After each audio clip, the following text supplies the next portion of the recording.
Santa Anita Park has been under scrutiny for the past few years due to their numerous horse deaths, so much so that Governor Newsom had to appoint a brand new head to the California Horse Racing Board.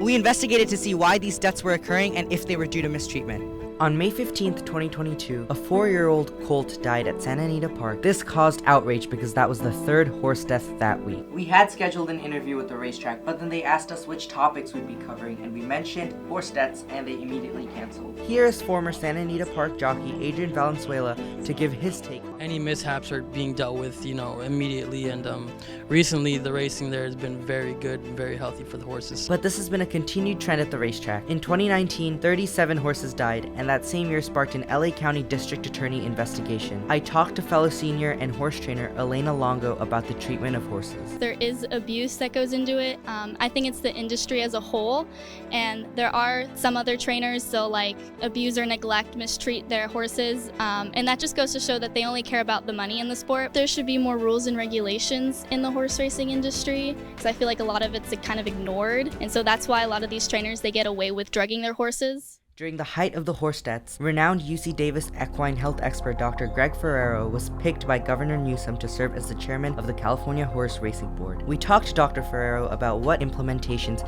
he has applied to improve the horse deaths. The biggest two things we've done is one is to get the medication out of racing. That's made a big difference because we're able to assess and evaluate the horses much better. The second thing is we put many eyes on the horses. We have people watching horses train in the morning, independent people. We have increased the veterinary staff and working with the private practitioners and the official veterinarians. Over the past 2 years, we've decreased the injury rate in California by 68%. We just completed the Del Mar race meets, 7 weeks of racing in Del Mar with no serious injuries either in racing or training. So that's a feat that's never been accomplished before. In 2021, 19 horses died, which is much better than the 37 in 2019, but there is still room for improvement.